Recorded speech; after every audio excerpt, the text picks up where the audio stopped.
جاری تھی.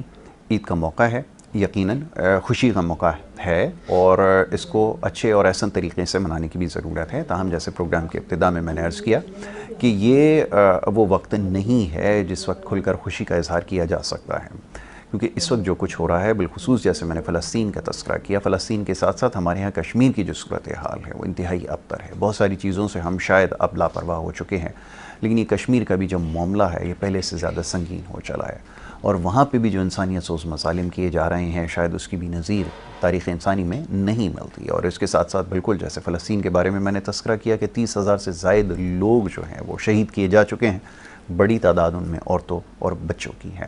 تو یہ سوچنے کی ضرورت ہے کہ ہم کس طرف جا رہے ہیں, اور بحیثیت ایک مسلمان قوم کے اور سب کے اوپر اس کی یکساں ذمہ داری ہے کہ وہ اس کے بارے میں سوچیں, اور واقعتاً اس کے لیے صدباب کرنے کی ضرورت ہے, اس کے لیے عملاً کچھ کرنے کی ضرورت ہے جو کہ ہم ابھی تک نہیں کر سکے ہیں. محض ہم احتجاج اور صرف زبانی جمع خرچ سے ہم کام لے رہے ہیں, اور اس سے زیادہ اب تک ہم نے کچھ نہیں کیا ہے. تو بہرحال خیال یہ ہے, میرا اپنا خیال یہ ہے, رائے یہ ہے کہ اگر ہم کچھ بھی نہ کر سکیں تو کم از کم مذمت ہی کر سکتے ہیں. ایمان کا سب سے کم یہ درجہ ہے کہ ہم اگر ظلم ہوتے ہوئے دیکھیں یا کوئی غلط کام ہوتے ہوئے دیکھیں تو ہم اس کے لیے صرف احتجاج ہی بلند کر سکتے ہیں. تو یہی کچھ کیا بھی جا رہا ہے, اور ساتھ ساتھ کیونکہ عید کا موقع ہے تو جیسے میں نے کہا کہ وزاداریاں بھی نبھانا ضروری ہیں.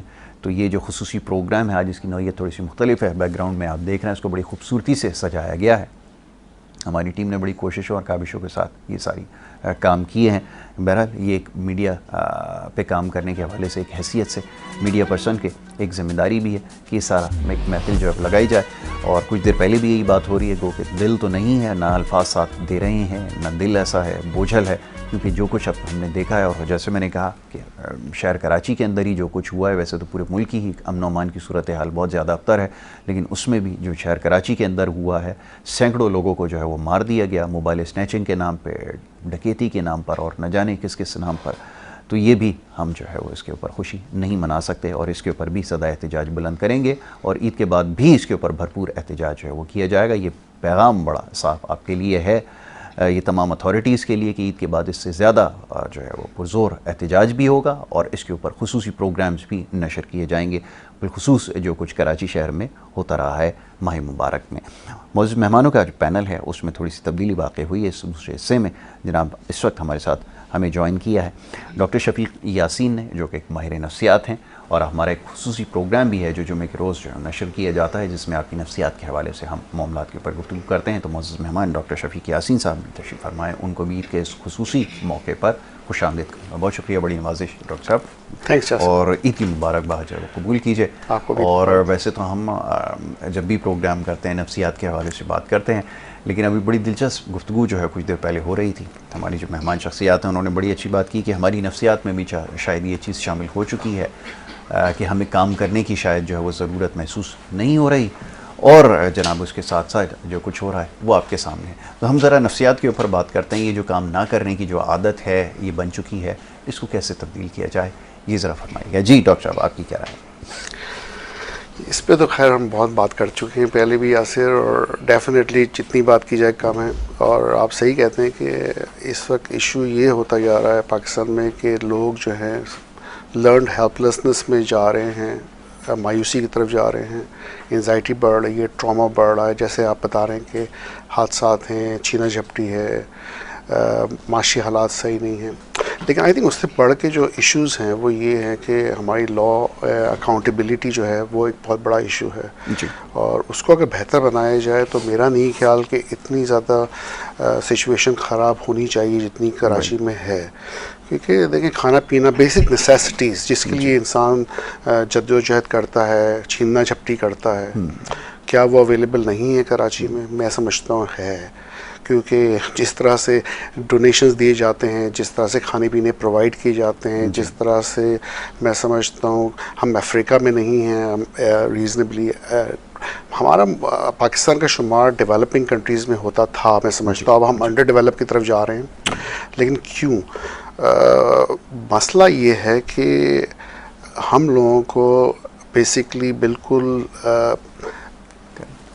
ڈپریشن کی طرف پھینکا جا رہا ہے. دیکھیں جو اسکل ہے اور ایجوکیشن ہے, یہاں پر کام نہیں ہو رہا. اس کی وجہ ہے کہ جو ایجوکیشن حاصل کرتے ہیں وہ ایک پوائنٹ پہ آ کے ان کو امپلائمنٹ نہیں ملتی. اسکلڈ جو ورکرز ہیں ان کو فلٹر صحیح سے نہیں کیا جاتا, نہ ان کو پراپر طریقے سے لائسنس کیا جاتا ہے.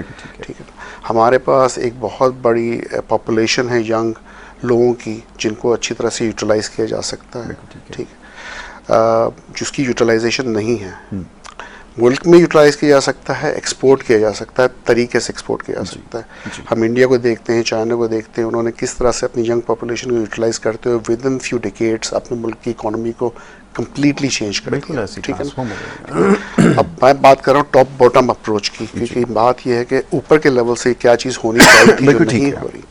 وہ چیزیں جب نہیں ہوں گی اور لا اینڈ آرڈر جو ہے نا بالکل آؤٹ آف کنٹرول ہوگا, تو باقی جو لوگ ہیں جو کہ طریقے سے زندہ رہنا چاہتے ہیں, جو مڈل کلاس ہے, جو محنت کرنا چاہتی ہے, وہ جب دیکھتی کہ محنت کی پوری مہینے کی کمائی جو ہے وہ منٹوں میں ان کے ہاتھ سے چلی آتی ہے.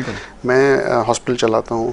ابھی پچھلے مہینے کی بات ہے کہ میرے ہی ہاسپٹل میں کام کرنے والے ایک ڈاکٹر جب وہ تنخواہ لے کے گیا تو بیسکلی نہ ہی اس کا والٹ چھینا, پورے پیسے مہینے کے چلے گئے, اس کا موبائل چلا گیا. تو وہ پھر انسان کہتا ہے میں نے پوری مہینے جو محنت کر کے کمایا تھا وہ ود ان 5 منٹس جو ہے نا, وہ بھی اس ہراسمنٹ کے ساتھ کہ وہ گن دکھاتے ہیں, اور وہ ٹراما الگ ہوتا ہے. جان کئی لوگوں کی چلے آتی ہے جس کی وجہ سے وائف ہے, بچے ہیں, وہ پھر زندگی بھر کے لیے ایک بریڈ ونر سے محتاج ہو جاتے ہیں.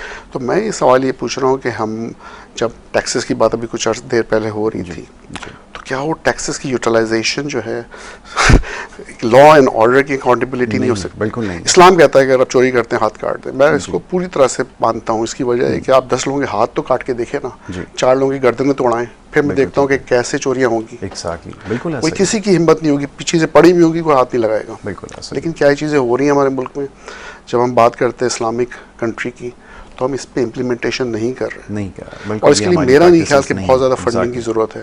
اس کے لیے ضرورت ہے امپلیمنٹیشن کی. بالکل ٹھیک ہے, اسٹرکٹ امپلیمنٹیشن بالکل ایسا ہی جو کہ نہیں ہو رہی.